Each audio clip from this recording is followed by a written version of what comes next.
بسم الله الرحمن الرحيم اللهم صل وسلم وبارك على سيدنا محمد وعلى آله وصحبه أجمعين السلام عليكم ورحمة الله لقد كان لكم في رسول الله أسوة حسنة لمن كان يرجو الله واليوم الآخر وذكر الله كثيرا صدق الله العظيم. Le prophète sallallahu alayhi wa sallam est un modèle et un exemple pour tout croyant sincère et qui espère en l'au-delà et qui est soucieux d'adorer Dieu 24 heures sur 24. Et la meilleure façon d'adorer Dieu, c'est de bien comprendre le Coran et de mettre en pratique ce que le Coran nous dit de faire et bien comprendre la tradition du prophète sallallahu alayhi wa sallam et de faire ce que le prophète nous a dit de faire. Il est donc notre modèle et notre exemple dans toutes les choses du din et de la dunya, les choses qui concernent le religieux, le rituel et les choses qui concernent les relations entre les êtres humains. Ainsi, s'il y a bien un homme dont on sait presque tout, c'est le prophète Mohammed sallallahu alayhi wa sallam. Ses compagnons, radiyallahu anhum, que Dieu les agrée, ont eu le souci de nous transmettre ce que le prophète sallallahu alayhi wa sallam a dit, mais aussi ce qu'il a fait, afin justement que cette religion perdure jusqu'à la fin des temps et pour que les êtres humains ne s'égarent pas, pour que les êtres humains et toujours cette lumière, un phare qui est le prophète sallallahu alayhi wa sallam, sa tradition, sa sunna. Et en plus, tout cela nous permet de l'aimer. Car comment aimer quelqu'un si vous ne le connaissez pas? Et pour aimer le prophète sallallahu alayhi wa sallam, il faut être au courant de qui il était, de ce qu'il a fait, pour l'apprécier.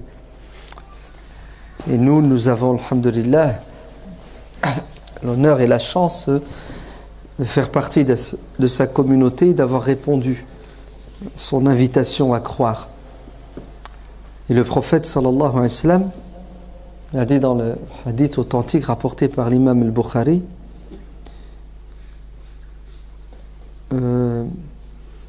trois choses, si vous ne goûterez à la douceur de la foi, c'est-à-dire vous ne serez de véritables croyants et vous ne trouverez du plaisir dans votre pratique de la religion que si et seulement si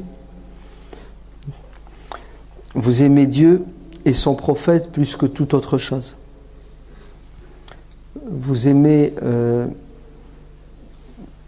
votre prochain, votre frère, plus vous l'aimez en Dieu. Et troisièmement, vous craignez de devenir mécréant comme vous craignez de tomber dans les flammes de l'enfer.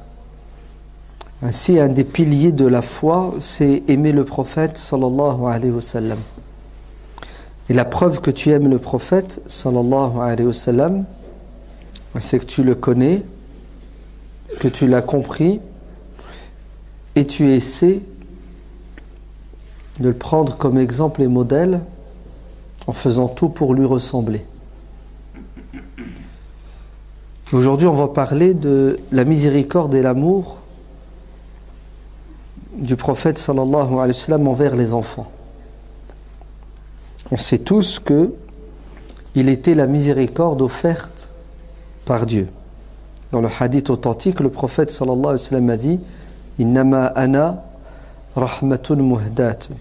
Je suis la miséricorde offerte par Dieu à l'humanité tout entière.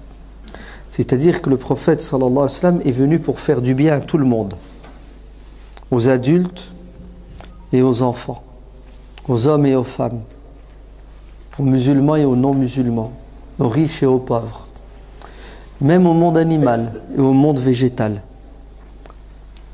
au monde visible et invisible, puisqu'il a été envoyé aussi aux créatures qu'on ne voit pas.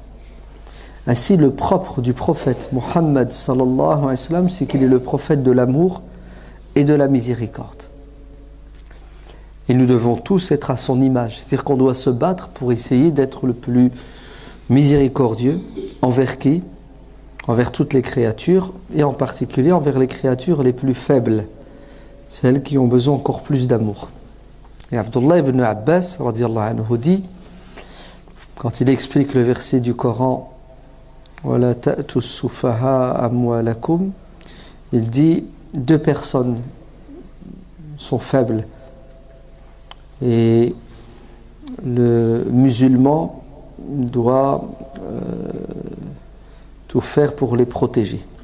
Ces deux personnes qui ont un statut particulier, ce sont les hommes et les enfants. Pardon, les femmes et les enfants. Hein? Notre littérature islamique considère que l'enfant a besoin de beaucoup d'amour, de prise en charge de la part de ses parents et de la société, et les femmes aussi. Parce que les enfants et les femmes sont fragiles et sensibles. Alors, il faut faire usage du maximum de bonté, de miséricorde envers les hommes et les femmes. Et si vous lisez la biographie du prophète Muhammad sallallahu alayhi wa sallam, qu'est-ce que vous découvrez?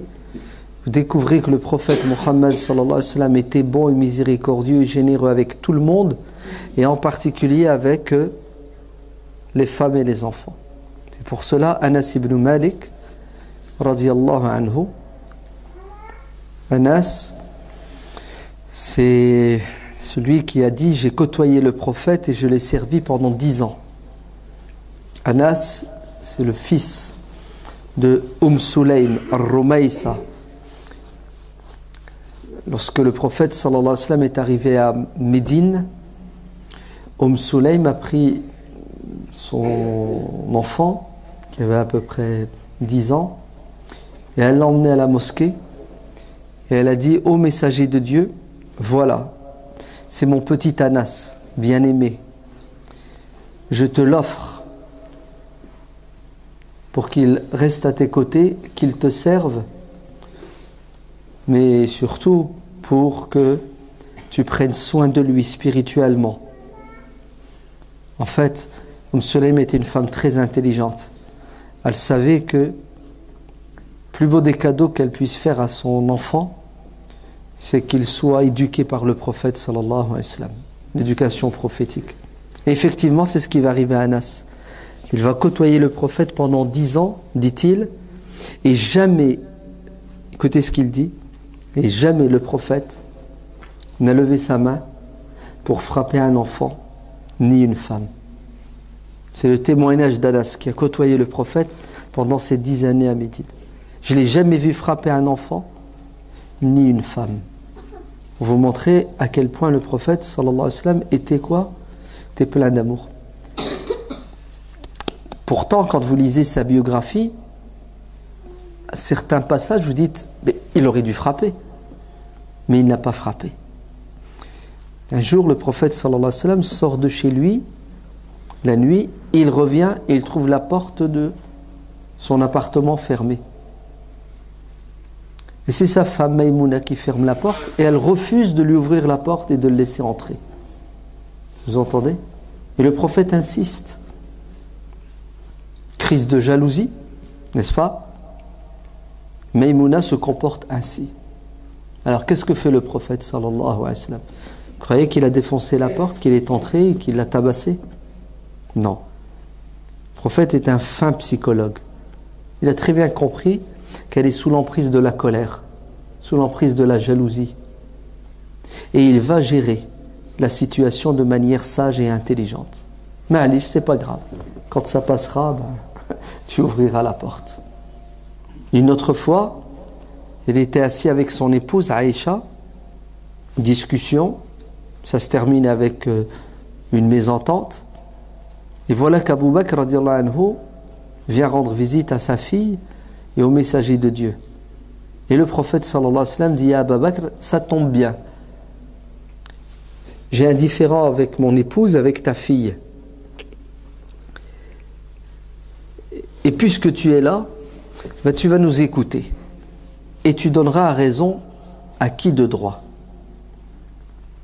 Et Aïcha radiallahu anha dit au prophète sallallahu alayhi wa sallam, vas-y, parle, le premier, mais tu n'as pas intérêt de mentir, dis la vérité. Abu Bakr n'a pas pu se retenir. Il a considéré que ce que Aïcha vient de dire, c'est une insulte. Comment? Tu dis au prophète, vas-y, parle et dis la vérité. Le prophète peut-il mentir? Le prophète ne peut pas mentir. Abu Bakr considère que c'est un manque de respect. Et vous savez ce qu'il a fait? Il s'est jeté sur sa fille pour la corriger. Et elle s'est sauvée, elle est partie se réfugier derrière le prophète en demandant sa protection. Et le prophète va repousser Abu Bakr en lui disant, on t'a invité pour nous réconcilier, et au lieu de nous réconcilier, qu'est-ce que tu fais? Tu rajoutes de l'huile sur le feu. Laisse-nous, nous allons régler notre problème ensemble. Et par la suite, quand Abu Bakr à nouveau rencontrera le prophète sallallahu alayhi wa sallam et sa fille, il les verra en paix, souriant, et il dira, comme vous m'avez fait participer à votre dispute, faites-moi participer à votre paix. Tout ça pour dire que lorsque Anas radiallahu anhu dit que le prophète sallallahu alayhi wa sallam n'a jamais utilisé la violence, que ce soit la violence verbale ou la violence physique à l'égard d'une de ses épouses et des enfants, c'est un témoignage qui est véridique et qui nous prouve A plus B que notre prophète sallallahu alayhi wa sallam, c'était quelqu'un qui avait un grand cœur et qui était plein d'amour.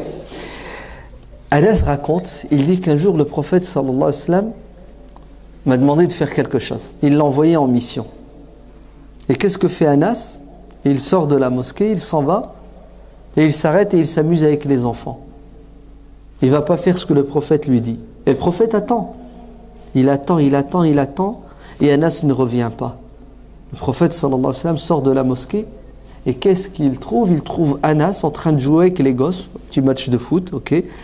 Et il n'a même pas calculé le prophète sallallahu alayhi wa sallam.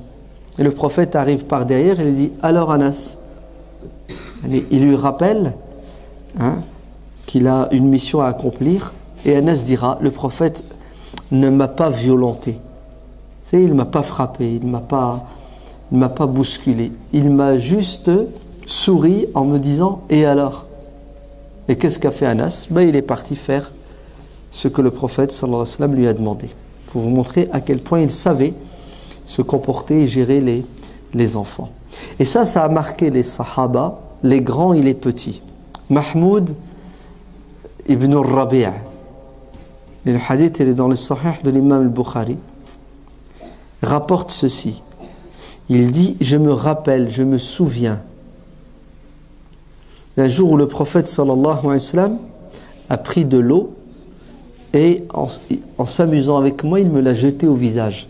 Il m'a arrosé le visage avec de l'eau pour jouer avec lui.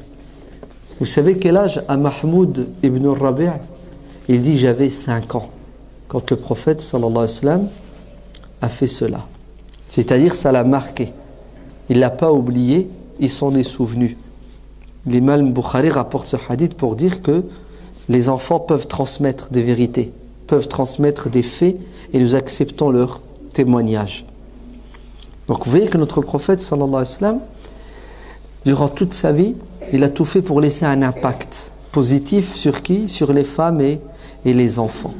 La preuve, c'est que lorsqu'une femme accouchait, la première des choses qu'elle faisait, c'est de ramener son enfant au prophète sallallahu alayhi wa sallam, le lui remettre pour que le prophète le bénisse en faisant des invocations pour cet enfant, en mâchant une datte et en frottant le palais de l'enfant avec la datte. Asma, sa belle-sœur, la sœur de Aïcha, est la première femme à avoir mis au monde un enfant à Médine au moment de l'hégire. Elle est la première mécoise qui a fait l'hégire, qui a mis au monde un enfant, c'est Asma. Elle a mis au monde Abdullah, elle l'a appelé comme ça. Et elle l'a ramené au prophète sallallahu alayhi wa sallam, elle était encore à Quba. Et le prophète va faire ce qu'il a l'habitude de faire, et va faire des invocations pour cet enfant. Et Asma est heureuse et contente son fils vient d'être béni par le prophète sallallahu alayhi wa sallam. Et lorsqu'il aura 7 ans,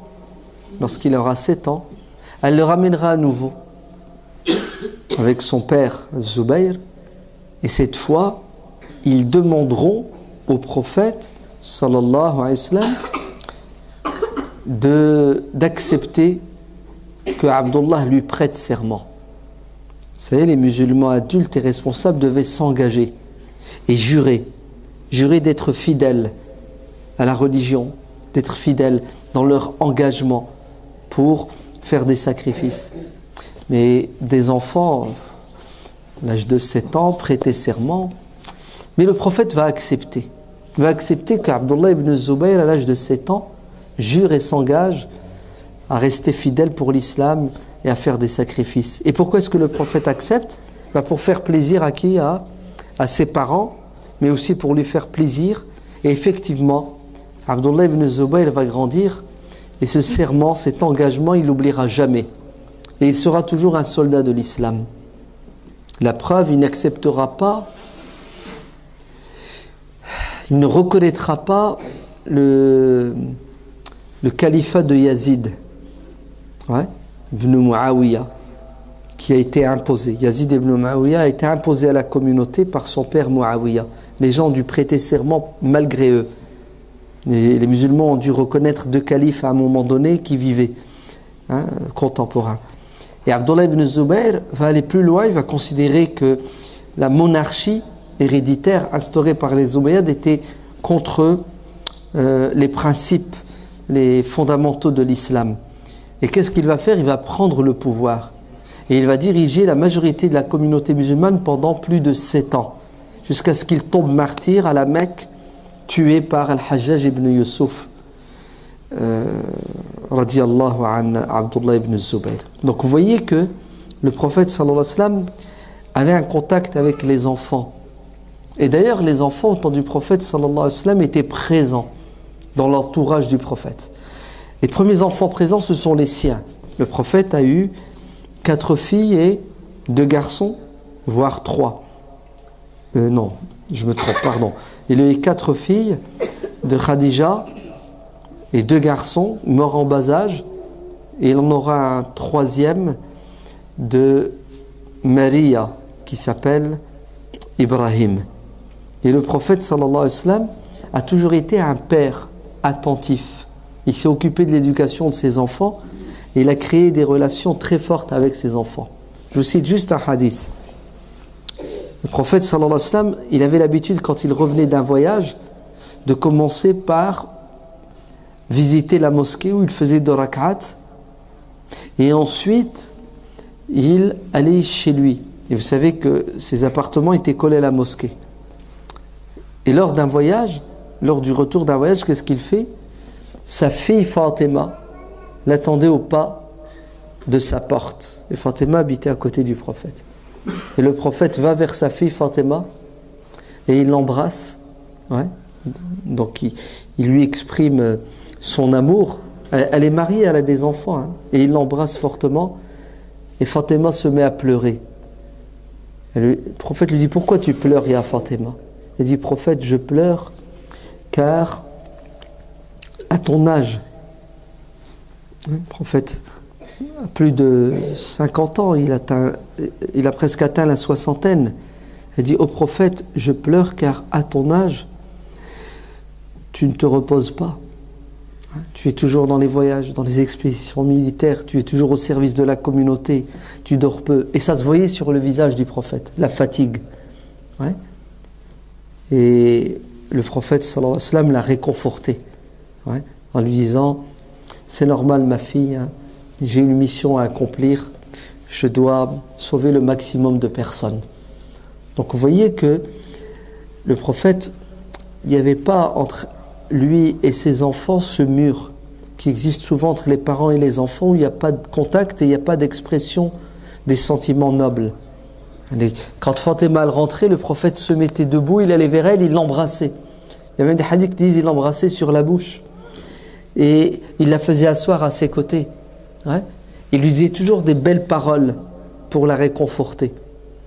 Et le prophète sallallahu alayhi wa sallam disent les Sahaba, quand il entrait dans la ville de Médine, les enfants de la ville accouraient. Et qu'est-ce que faisait le prophète? Il prenait des gosses et il les faisait asseoir sur sa monture devant lui et derrière lui. Il ne les repoussait pas. Il ne leur disait pas « Allez-vous-en, laissez-moi tranquille ». Il n'avait pas de garde du corps pour repousser les enfants. Il était accessible aux enfants. Vous vous rendez compte? Il mettait devant lui Abdullah ibn Abbas, derrière lui Oussama ou l'inverse. Bref, tous les gosses, il les prenait quand il pouvait et il cheminait avec eux. Et l'imam Bukhari rapporte le hadith sous le chapitre suivant. Le prophète sallallahu alayhi wa sallam, dans la voie publique, dehors, quand il voyait des enfants, il faisait quoi? Il s'arrêtait et il les saluait. Il leur donnait de la valeur et de l'importance. Mieux, vous savez ce qu'il faisait? Il s'arrêtait, il les saluait, ensuite il les caressait.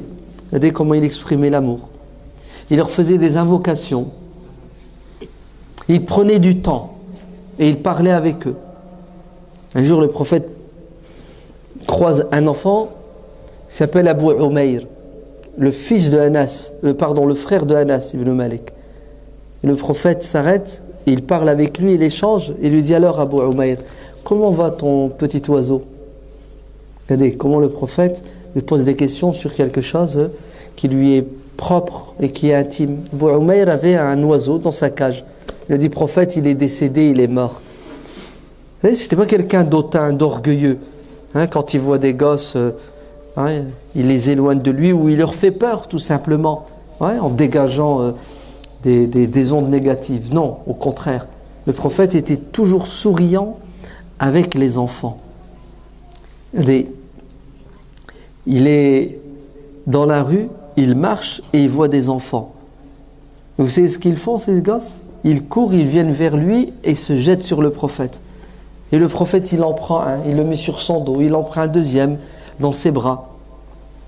Les enfants jouaient avec lui, il jouait avec eux. Dans la mosquée, dehors et chez lui. Il ne ratait pas une occasion pour rapprocher les enfants de lui et exprimer son amour et les éduquer. La preuve, c'est que les femmes le savaient, il avait compris. Elles ramenaient leurs gosses à la mosquée pour qu'ils voient le prophète, pour qu'ils parlent avec le prophète, pour que le prophète leur parle. Ainsi, les femmes ramenaient des bébés, des enfants, quel que soit leur âge, 6 mois, 1 an, le remettaient au prophète. Ô prophète, est-ce que tu peux lui donner un prénom? Est-ce que tu peux prier pour lui? Et le prophète était au service de ces femmes et il faisait tout pour leur faire plaisir. Une fois, on lui a ramené un bébé, et c'est ce qu'il a fait le bébé, il a uriné. Il a uriné sur le prophète. Et à votre avis, qu'est-ce qu'a fait le prophète sallallahu alayhi wa sallam? Est-ce qu'il s'est mis en colère? Est-ce qu'il a jeté cet enfant? Non, aucune réaction, si ce n'est que de dire ramenez-moi un peu d'eau. Et il a aspergé son vêtement avec de l'eau à faire classer. On n'en fait pas un incident. C'est un bébé, il a uriné sur moi, sur mes vêtements. Subhanallah, plein d'amour. Il y en a, ils ont peur d'entrer en contact avec un enfant sous prétexte que « Oh non, c'est trop dangereux. On ne sait jamais, il peut souiller mes vêtements. » Non, je vais faire la prière, je ne touche pas un enfant. Ou bien tu veux prier sur un tapis, il dit « Non, je vais te ramener à un autre tapis de prière parce qu'on ne sait jamais, il y a un enfant qui est passé par ici qui a souillé... Tu sais, on a une hantise, une peur du gosse et de son urine. » C'est faux. Le prophète sallallahu alayhi wa sallam était très cool, très ouvert. Et la preuve, il n'hésitait pas à prier en portant un enfant dans les bras. Un jour, il priait dans la mosquée en tant qu'imam et il a pris sa petite fille dans ses bras. Et il dirigeait la prière en priant avec un enfant dans les bras. Et il s'inclinait et quand il voulait se prosterner, il la posait par terre. Et ensuite, il faisait quoi quand il se remettait debout? Il reprenait l'enfant dans ses bras. C'est beau ou c'est pas beau? N'a-t-il pas dit dans un hadith وَجُعِلَتْ قُرَّةُ عَيْنِي فِي الصَّلَاةِ, mon plaisir ultime, il était dans la prière. Le fait qu'il prie, est-ce que ça l'empêchait de porter un enfant dans sa prière? Et certains qui disent non, les enfants et la prière sont deux choses qui ne peuvent pas cohabiter, parce que l'enfant va me déconcentrer dans ma prière, c'est ça? Za'amal khushu', tu sais, le mec qui est hyper concentré, il pense à rien du tout. Donc, éloignez de moi les enfants, car les enfants peuvent me déconcentrer. C'est pas du tout la sunna du prophète sallallahu alayhi wa sallam. Le prophète, quand il priait, les enfants se jetaient sur lui. La preuve,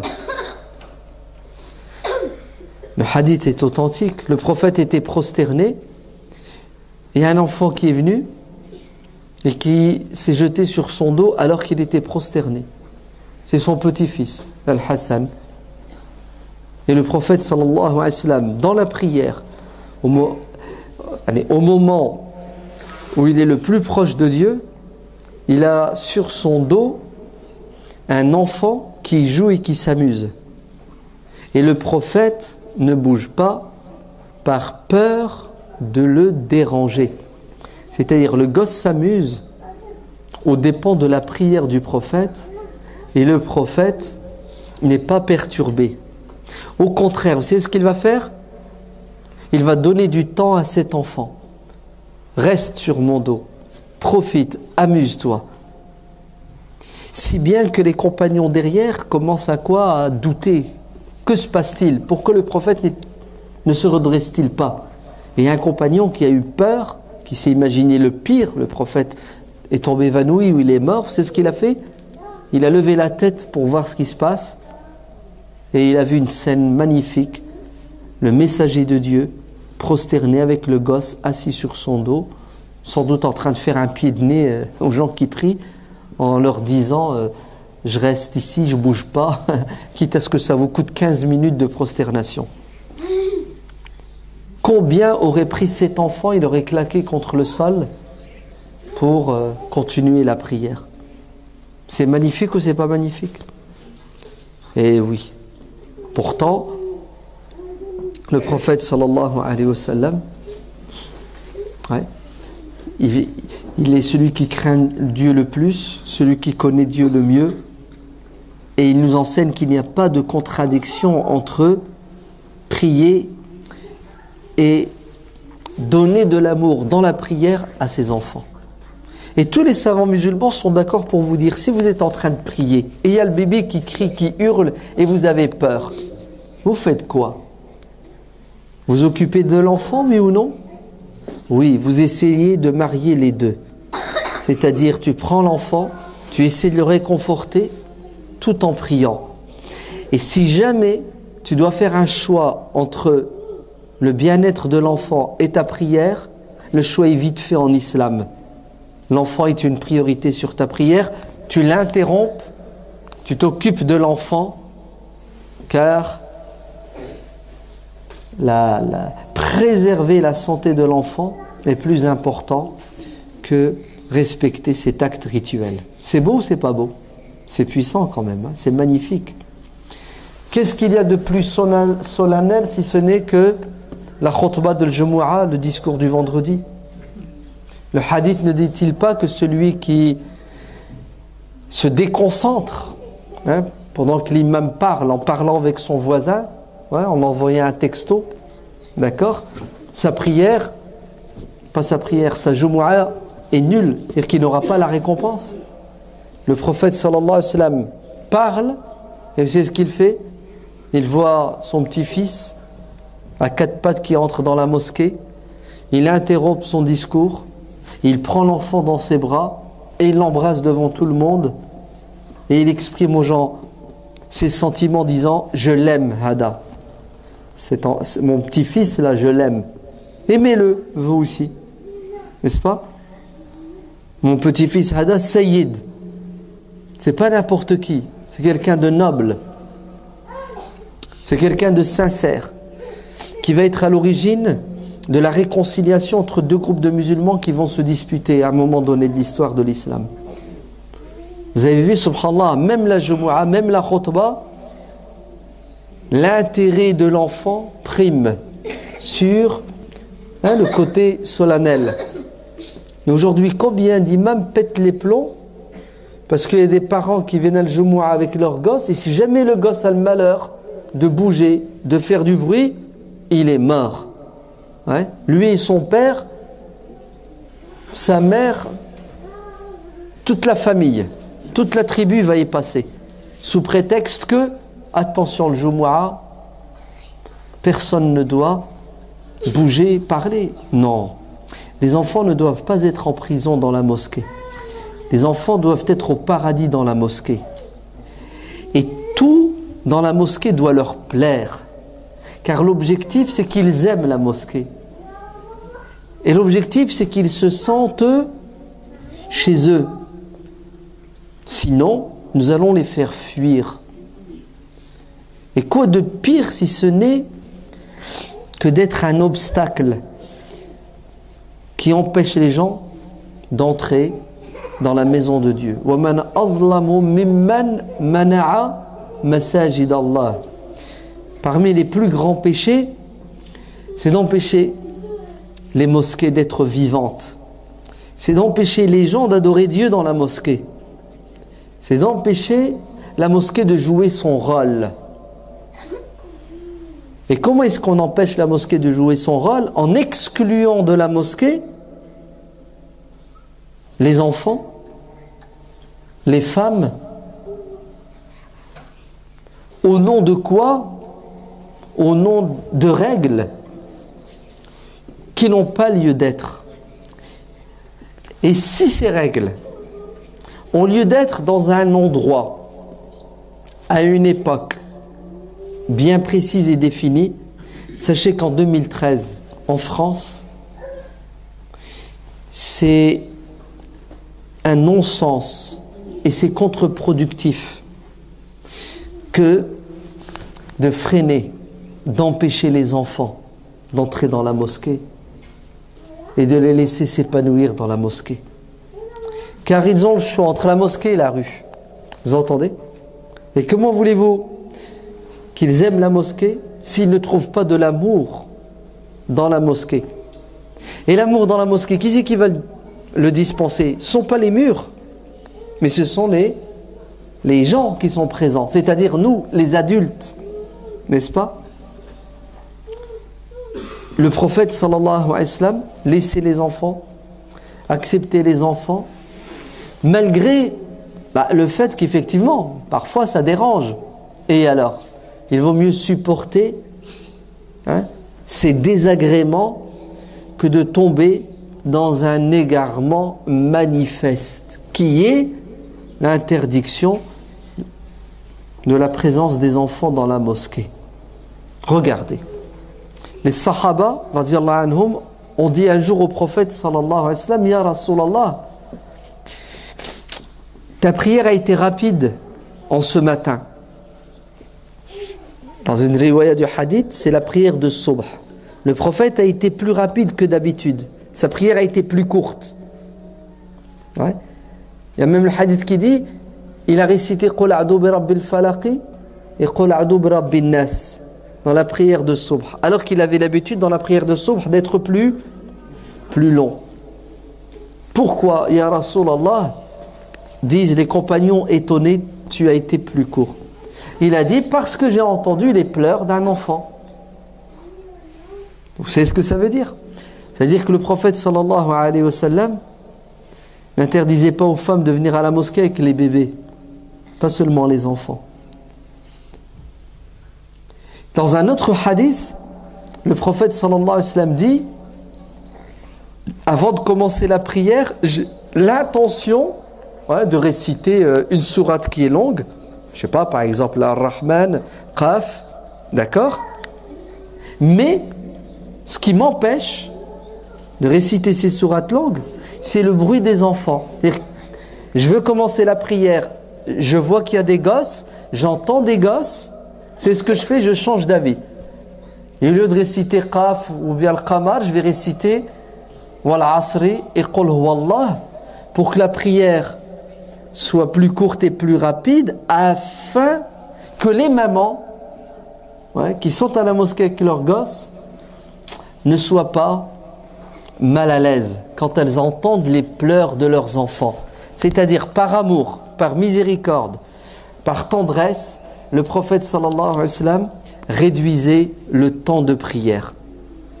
Alors qu'il aurait très bien pu dire dans le micro aux femmes: ne venez pas à la mosquée, et si vous voulez à tout prix venir à la mosquée, ne venez pas avec vos enfants parce qu'ils nous embêtent.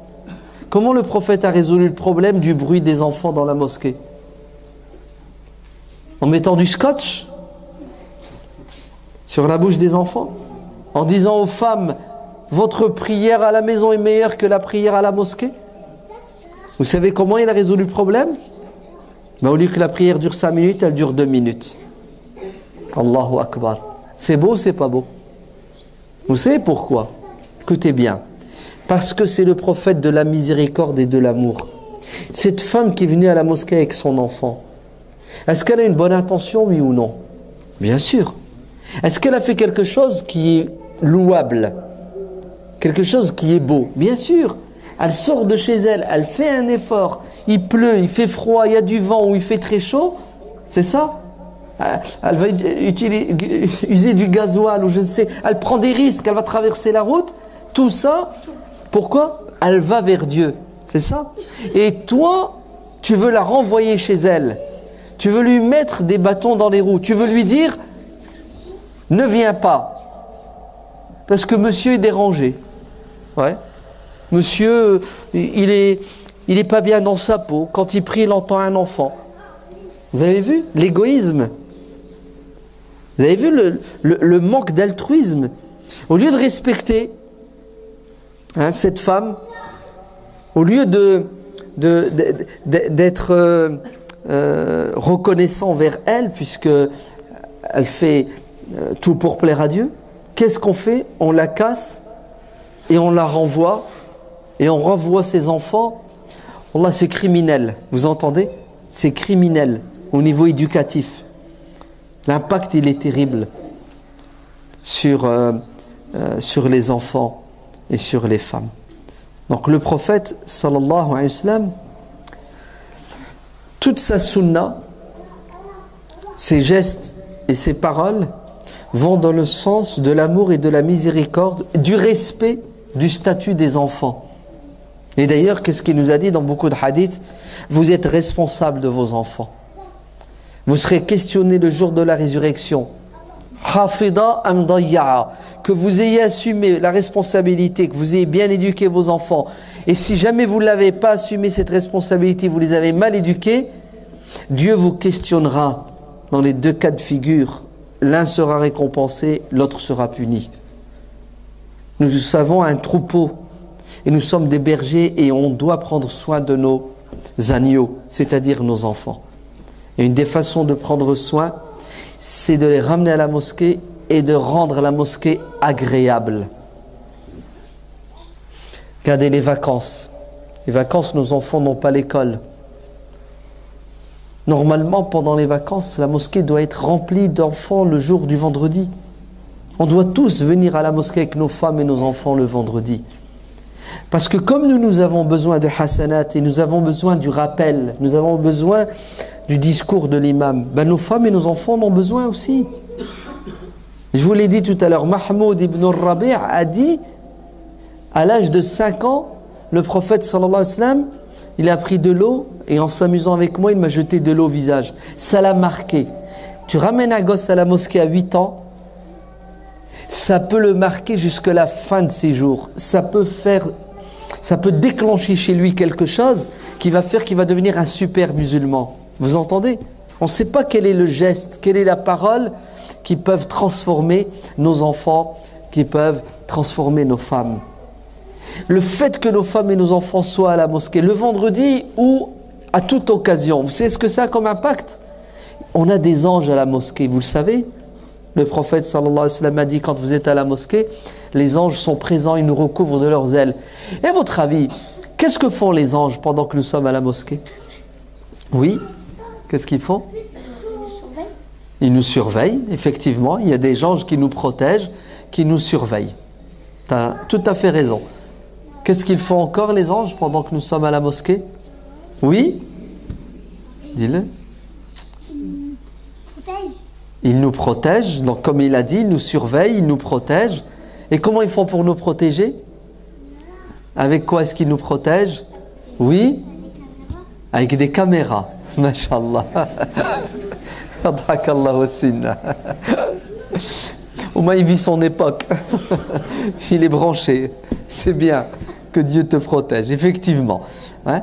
On est accompagné d'anges qui nous surveillent, qui nous protègent et qui ont des caméras pour enregistrer tout ce qu'on dit.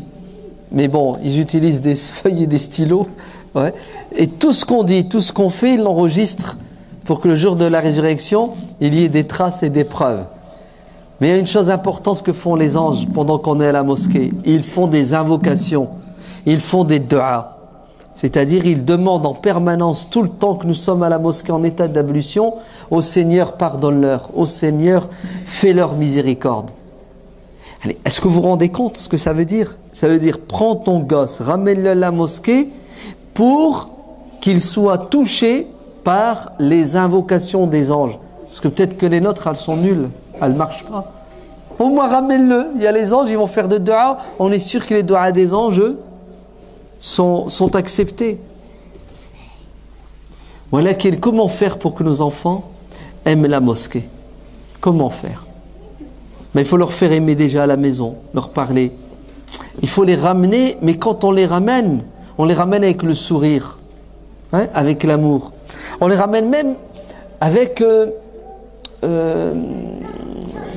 une récompense. Ouais. À chaque fois, tu dis à ton gosse, si tu viens avec moi à la mosquée, on fait la prière à la mosquée, tu auras 1 euro. On le met dans la tirelire. Et le gosse, il a une tirelire. Elle s'appelle tirelire mosquée. Vous vous rendez compte? 1 euro à chaque fois. Le gosse, il est stimulé. Ouais. Tu t'imagines, tu prends ton gosse, tu lui dis on va à la mosquée, et pendant tout le chemin tu lui parles, tu ris avec lui, tu lui racontes des histoires.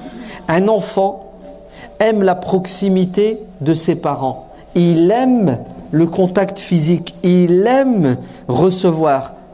Et nous on n'a pas le temps, on court et on oublie de prendre nos enfants et de courir avec eux. Ouais. Donc à chaque fois que vous allez quelque part, prenez vos gosses avec vous. Et surtout quand vous allez à la mosquée, vous devez les prendre. Pourquoi? Pour qu'ils trouvent. Vous allez me dire, ouais mais ils viennent à la mosquée, ils courent, ils s'amusent. Mais bien entendu qu'ils vont courir et s'amuser. Ce sont des gosses, ne leur demandez pas le sérieux et la concentration qui est la vôtre. Alors, ils n'auront pas fait de péché.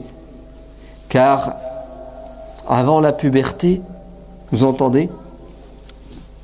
Les anges ne prennent pas note des erreurs et des égarements de nos enfants. On est responsable à partir de la puberté. Maintenant, il faut les éduquer pour qu'ils se comportent de la meilleure façon dans la mosquée. Mais l'éducation ne doit pas... on doit tenir compte de leur âge. Ouais? On ne doit pas demander à un enfant de se comporter comme un adulte, il ne pourra pas. Donc s'il y a de la déconcentration, il y a du laisser-aller, il faut savoir fermer les yeux et être souple. Ouais. Et en aucun cas utiliser la répression. C'est très important. Ne jamais utiliser la violence. Sinon, la mosquée va être synonyme de quoi? De répression et de violence dans l'inconscient de l'enfant. Combien de gosses sont allés dans les mosquées? On grandit dans des mosquées où vous aviez des adultes qui étaient durs, des adultes qui étaient violents avec eux. Surtout dans l'enseignement du Coran. Combien de gosses ont appris des sourates à l'ombre du bâton, à l'ombre de la terreur. Et regardez, subhanallah, l'impact psychologique sur ces enfants. Et ils grandissent et beaucoup n'ont plus de contact ni avec le Coran, ni avec la prière. C'est normal. Alors nous avons une grande responsabilité, nous les adultes, quand il y a des enfants qui viennent à la mosquée. Le prophète saluait les enfants. Il exprimait son amour. Il les embrassait, il les serrait dans ses bras. Il leur faisait des baisers. Un jour, le prophète sallallahu alayhi wa sallam était assis. Il y avait des gosses. Il a pris l'enfant, il l'a mis sur son genou, il l'a embrassé. En présence d'un homme qui s'appelle Al-Aqra'u ibn Habis, chef d'une tribu, les Uyayna. Et cet homme, c'était quelqu'un qui n'avait pas de cœur, c'était quelqu'un de, vous savez, qui n'avait pas de sentiments et qui n'exprimait pas ses sentiments. Ouais, un bédouin mal éduqué. Le prophète sallallahu alayhi wa sallam, devant lui, ouais, il a ce geste d'amour envers cet enfant.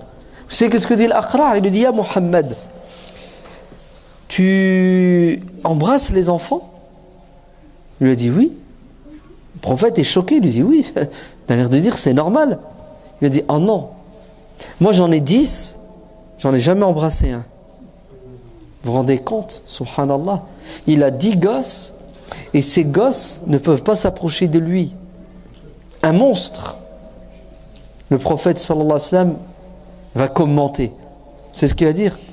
Tout ce que je peux dire, c'est que tu n'as pas de miséricorde dans ton cœur. Il n'y a pas de rahma dans ton cœur. وَالرَّاحِمُونَ يَرْحَمْهُمْ الرَّحْمَنُ. Et Dieu ne fera miséricorde qu'à ceux qui sont miséricordieux. C'est-à-dire, si tu veux que Dieu t'aime, aime les enfants. Ouais? Distribue de l'amour et tu auras l'amour de Dieu.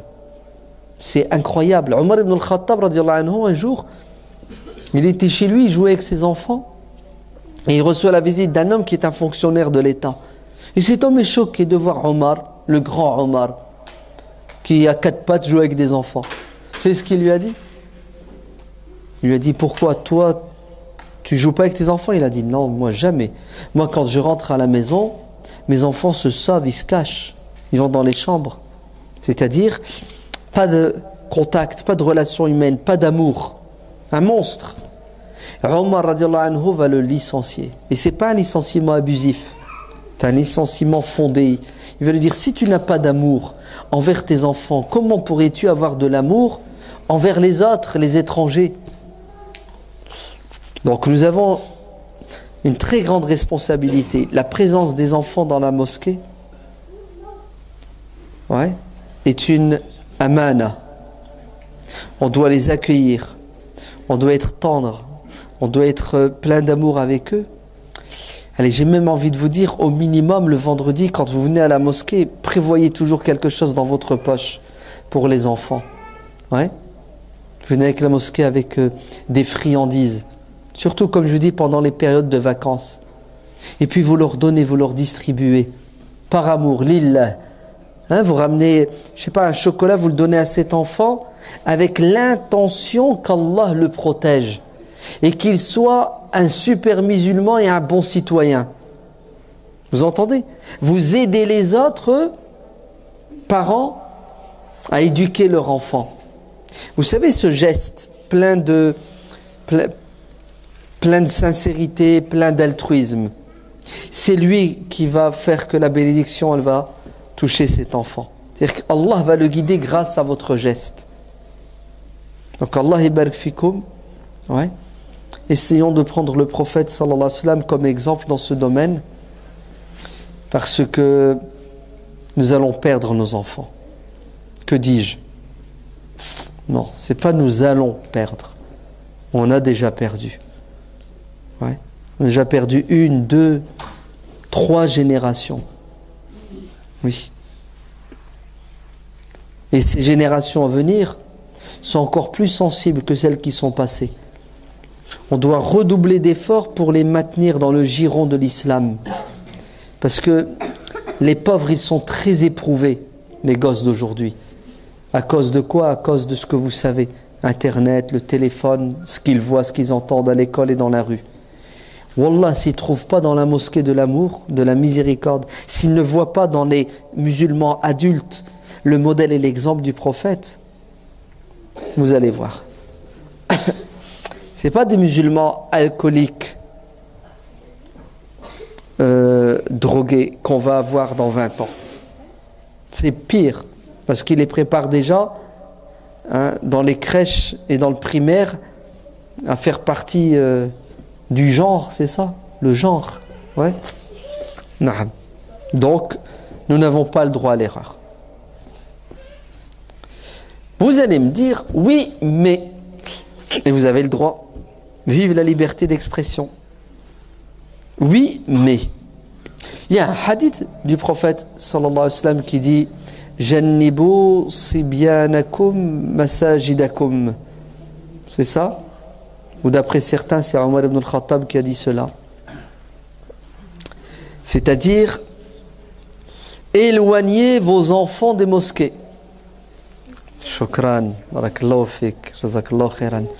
Éloignez vos enfants des mosquées. Ce hadith de deux choses l'une ou l'autre. Soit il est faible dans la chaîne de transmission, et effectivement, il est rapporté par Ibn Majah, et certains disent qu'il est faible. Et admettons que la chaîne, al-isnad, soit valable. Ça reste que le hadith en lui-même, le texte, pose problème. Car il est en contradiction avec quoi? Avec ce que le prophète sallallahu alayhi wa sallam a fait. C'est pas seulement ce qu'il a dit, puisque le prophète, il y avait des enfants à son époque dans la mosquée, oui ou non? Les enfants jouaient, oui ou non, dans la mosquée? Ils jouaient. Il y a une sahabiya qui disait, dans le sahih de l'imam Bukhari, on faisait jeûner nos enfants, tu sais les gosses, avant la puberté, il les habituait à faire le jeûne, Ramadan, Siyam. Et en fin de journée, quand ils avaient soif, ils avaient faim, pour les faire tenir, on les emmenait à la mosquée et on faisait des activités avec eux dans la mosquée pour leur faire oublier la faim. Car si on les gardait à la maison, le frigidaire, la nourriture, ouais, vous vous rendez compte? Ces musulmans transformaient une partie de la mosquée pendant le ramadan en centre aéré. Ça va? Vous avez vu le... On est d'accord? Pourquoi? Parce qu'il y a un objectif qui est noble et qui est sain. Hein, la mosquée doit être vivante, elle doit grouiller d'enfants et les enfants doivent trouver dedans tout ce dont ils ont besoin pour leur équilibre intellectuel, psychologique, spirituel. On est d'accord? Très bien. Certains imams vont vous dire non, il ne faut pas que les enfants viennent à la mosquée parce qu'ils font du bruit et nous empêchent de nous concentrer. C'est ça? Et la mosquée, ça doit être le silence et le calme. C'est un avis, il vaut ce qu'il vaut, mais en tout cas on est sûr et certain que cet avis, il est dangereux. Il est dangereux pour l'éducation de nos enfants. La solution pour la concentration, ce n'est pas de rejeter les enfants à l'extérieur de la mosquée. C'est de les maintenir dans la mosquée et les éduquer pour qu'ils se comportent de la meilleure façon à la mosquée, n'est-ce pas? Ou tout simplement de faire une crèche à la mosquée, une salle, ouais. Comme ça, quand il y a des activités comme celle-ci, et si on veut du silence pour pouvoir se concentrer, ou pendant le ramadan, le soir, le tarawih, on ramène le gosse n'arrive pas à prier comme nous, eh ben, il faut créer dans la mosquée des activités, une crèche, ouais, où des hommes et des femmes vont prendre ces enfants et faire un programme adapté, hein, à l'enfant pour qu'il trouve lui aussi sa nourriture intellectuelle et spirituelle dans la mosquée. Car nous venons pour charger nos batteries. L'enfant, il faut qu'il vienne, il faut qu'il trouve à la mosquée ce dont il a besoin. À nous de nous donner les moyens. Aux responsables de la mosquée de se donner les moyens pour que la mosquée puisse accueillir les enfants, les femmes, les hommes, de manière à ce que tout le monde y trouve son compte. C'est ça la solution. La solution, c'est pas ne ramenez pas les enfants, vous n'avez pas réglé le problème. Car si nous sommes à la mosquée, nos enfants ne sont pas avec nous à la mosquée, où vont-ils être? Quand ils ne sont pas dans la rue, ils sont devant Internet, dans Internet. en train de regarder le munkar, le blâmable, l'écouter et interagir. Et ça, c'est un munkar. C'est un péché, c'est un crime. C'est de l'irresponsabilité, c'est de la folie, c'est du suicide. Donc, la présence de nos enfants à la mosquée, c'est une nécessité, c'est une obligation. Ouais. Sinon, nous allons les perdre. Pas seulement le dimanche pour apprendre de l'arabe et apprendre une sourate. Ça s'appelle de l'enseignement. Nous voulons de l'éducation en plus de l'enseignement. Vous entendez? يُعَلِّمُهُمُ الْكِتَابَ وَالْحِكْمَةَ. Il leur enseigne. Mais nous voulons aussi وَيُزَكِّيهِمْ. Nous voulons tazkiya. C'est-à-dire nous voulons que ces enfants, quand ils sont à la mosquée, qu'ils changent leur comportement, qu'ils comprennent, qu'ils aient une vision du monde et de la vie. Et ça nécessite quoi? De la présence et un programme, des outils, des moyens. D'accord?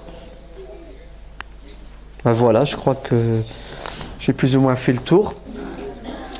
اللهم صل على سيدنا محمد وعلى آل سيدنا محمد كما صليت على سيدنا إبراهيم وعلى آل سيدنا إبراهيم إنك حميد مجيد وبارك على سيدنا محمد وعلى آل سيدنا محمد كما باركت على سيدنا إبراهيم وعلى آل سيدنا إبراهيم في العالمين إنك حميد مجيد يا رب لك الحمد كما ينبغي لجلال وجهك وعظيم سلطانك يا رب لك الحمد كما ينبغي لجلال وجهك وعظيم سلطانك يا رب لك الحمد كما ينبغي لجلال وجهك وعظيم سلطانك رضينا بالله ربا وبالإسلام دينا وبسيدنا محمد صلى الله عليه وسلم نبيا ورسولا رضينا بالله ربا وبالإسلام دينا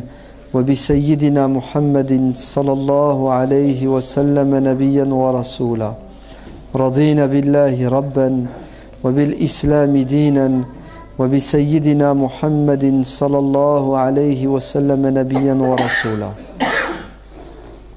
ربنا هب لنا من أزواجنا وذرياتنا قرة أعين واجعلنا للمتقين إماما ربنا هب لنا من لدنك رحمة وهيئ لنا من أمرنا رشدا ربنا افرغ علينا صبرا وثبت أقدامنا وانصرنا على القوم الكافرين ربنا اغفر لنا ولإخواننا الذين سبقونا بالإيمان ولا تجعل في قلوبنا غلا للذين آمنوا ربنا إنك رؤوف رحيم اللهم انصر إخواننا المجاهدين في فلسطين وفي سوريا وفي مصر وفي كل مكان اللهم أعز الإسلام بنا وأعزنا بالإسلام اللهم اكفنا شر أعدائنا من الكافرين والمنافقين اللهم افتح علينا فتوح العارفين يا مقلب القلوب ثبت قلوبنا على الدين يا مصرف القلوب صرف قلوبنا على طاعتك اللهم انبت أولادنا نبتا حسنا اللهم احفظهم من شياطين الإنس والجن اللهم بارك في عقولهم وفي قلوبهم وفي أبدانهم اللهم ارحم والدينا كما ربونا صغارا اللهم اغفر للمؤمنين والمؤمنات الأحياء منهم والأموات